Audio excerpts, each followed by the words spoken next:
안녕하세요. 조철이 박사 통통통 시간입니다. 자, 구독과 좋아요를 누르지 않으신 분이 계시면은 우선 쿡쿡 눌러주시기 바랍니다. 누르신 분은 또 누르면 이게 해제된다 그러더라고요. 그래서 그냥 계속 들어주시기 바랍니다. 자, 2020년 시리즈 진행합니다. 자, 오늘의 테마는요. 2020년 글로벌 시장 경제 성장과 총 GDP의 흐름에 대해서 제가 정리한 최근 데이터를 여러분들한테 설명하겠습니다. 자, 국가의 경쟁력은 총 국가의 GDP입니다. 전 세계 시장은요, 매년 일정 수치로 이 규모가 커지는데 제가 한번 지금 종합한 데이터를 한번 봤습니다. 최근 데이터를 딱 보니까요, 전 세계에서 200개국에서 약 80조 달러의 총 국가 GDP가 있습니다. 그러니까 그 중에서 뭐 한번 밸런스, 균형의 한번 파워 싸움 게임을 한번 봅시다. 가장 큰 게 어딘가 딱 보니까요, 미국 21조 4,400억 달러입니다. 역시 미국 1등이네요. 자, 2등 EU 27개국이 18조 달러에서 좀 올라가고 19조, 20조 가까이 유럽연합이 차지했습니다. 그리고 미국의 다음에 이제 2위를 차지한 게 어디냐면 중국이 14조 4천억 달러입니다. 야, 중국은 진짜 인구도 14억 뭐 이렇게 됐지만은 규모도 한 1.5에서 2조 달러가 그냥 1년 사이에 축 늘어났어요. 근데 제가 이제 걱정하는 거 여러분들 지난 시간에도 설명드렸지만은 최근에 코로나 바이러스가 만약에 이제 중국에서 이걸 갖다가 이제 안정세에 들어오지 않으면은 올해 경제 성장률 이런 얘기까지 나옵니다. 최근에 이게 몇 달 동안 장기화되면은 물론 이제 따뜻할 때 이게 저기 어떤 일은 저기가 죽는다고 그럽니다.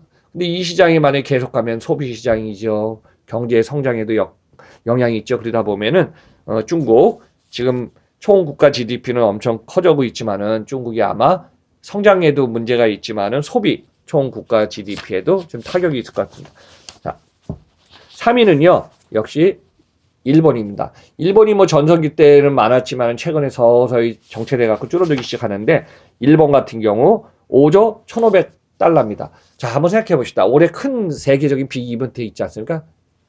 일본에 뭐가 있어요? 2020년 하계 올림픽 있지 않습니까? 도쿄올림픽. 근데 지금 최근에 이런 상황이 사람들이 몰리는 쪽으로 가지 마라. 만약에 빅 이벤트 하면 어때요?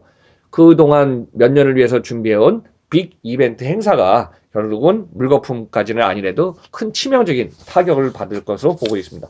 그래서 이제 전 세계 1등은 미국, 유럽연합이 2위, 자, 3위는 어디냐면 우리나라 포함해서 한중일이 약 21조 달러가 나타나고 있습니다. 자, 우리나라는 작년에 어느 정도인가 보니까요. 제가 경제 성장률은 작년에 저는 1.95까지 봤는데 마지막에 이제 속보 나온 게 있더라고요. 그래서 2.0 경제 성장률은 최소한 방어를 했습니다. 그리고 우리나라 국가 총 GDP는요. 작년에 1조 6,300억 달러로 전년 대비 그래도 숫자가 좀 안정적으로 좀 늘어나고 있습니다. 그래서 이제 전 세계에서 보면은 성장하는 나라가 있고 성장하지 못하는 나라가 있고 또 줄어드는 나라가 있는데요.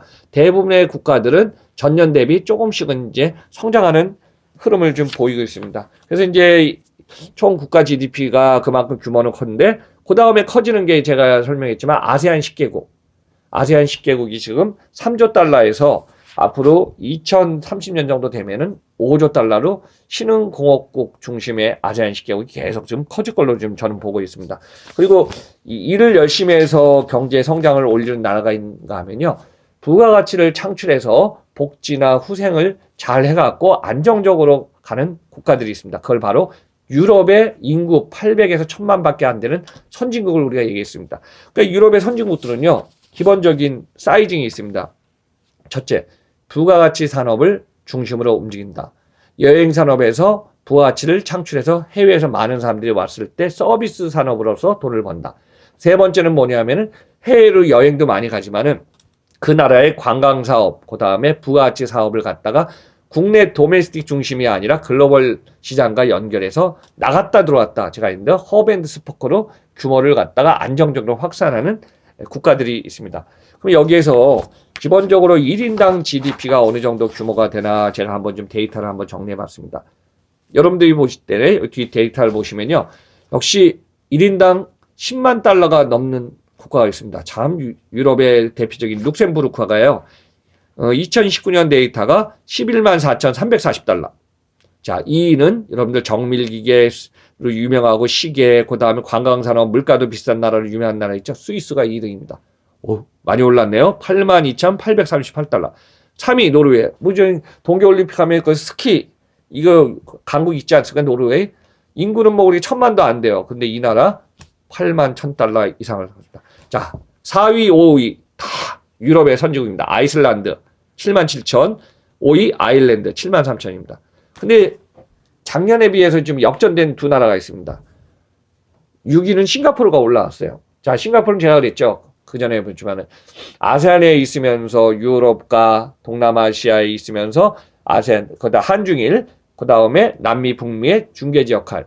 자, 싱가포르 공항, 싱가포르 항만 이 둘, 그러니까 사람이 움직이고 물동량이 움직일 때 가장 중요한 건 뭐냐면 입지가 좋아야 됩니다. 그래서 사람이 해서 트랜스퍼하면 어디요? 그 비행기 무조건 내려야 되잖아. 그래서 싱가포르이 미국을 제치고 6위 올라왔네요. 64,581달러입니다. 자, 역시 인구도 3위 3억 3천이지만은 미국은 안정적으로 유지하고 있습니다. 62,641. 그 외에 이제 국가들 쭉 보니까요. 잘 사는 나라, 그 다음에 지금 성장하는 나라가 쭉 있는데 유럽에 보통 최근에 선진국으로 달려가고 있는 독일이 48,000달러, 그 다음에 저기 북미에 있는 캐나다가 46,000달러, 영국이 42,000달러, 프랑스 41,000달러, 일본이 39,000달러로 지금 23위에 올라가 있습니다.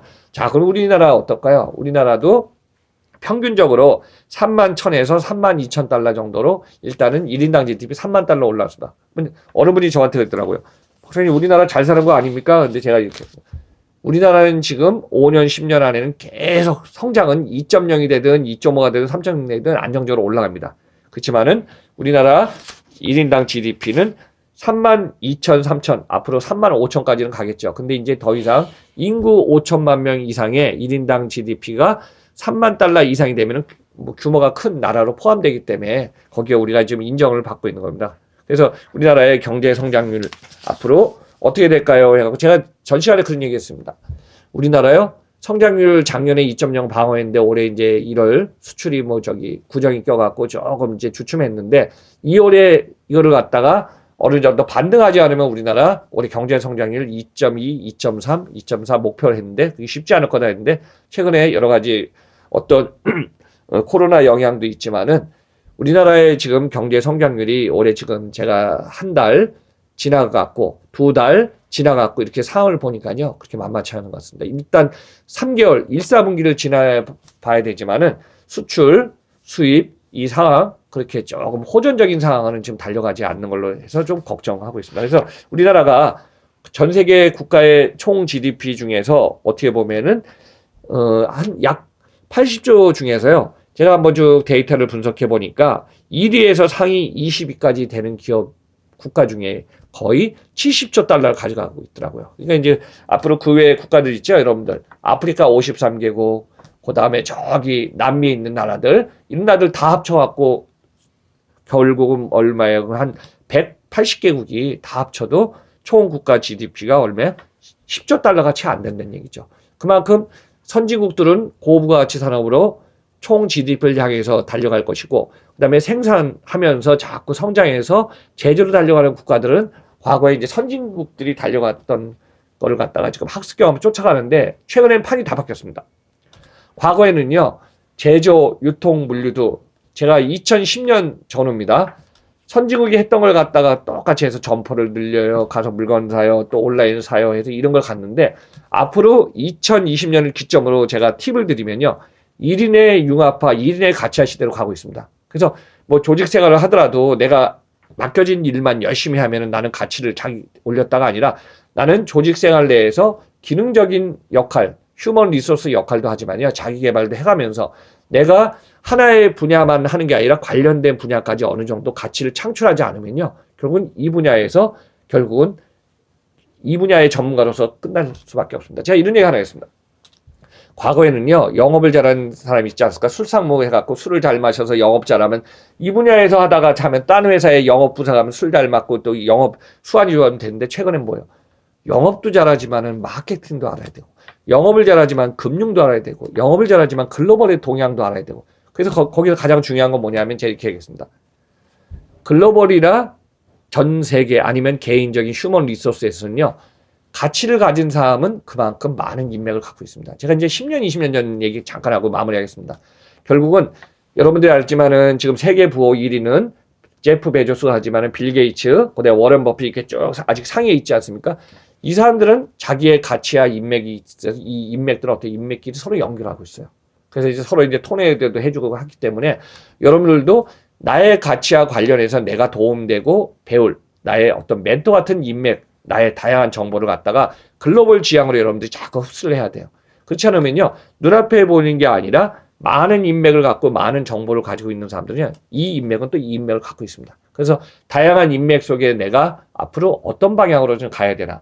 이것이 이제 글로벌 시장의 총 국가 GDP를 늘리는 개인의 1인 역량 GDP를 늘리는 포인트라고 저는 보고 있습니다. 그래서 여러분들 앞으로 2020년에 10년의 주기이기 때문에 10년을 바라보면서 총 국가 GDP에 나의 1인당 GDP에 나의 개인 GDP 어떻게 올리는가를 여러분들 한번 생각해가면서 앞으로 좀 세상을 글로벌을 좀 봤으면 좋겠습니다. 제가 나중에 시간 되면은 특집으로 그것도 한번 좀 정리해서 보겠습니다. 자, 여러분들 마지막까지 들어주셔서 감사하고요. 조철희 박사 통통통 매주 월요일 날 시리즈는 진행합니다. 감사드립니다.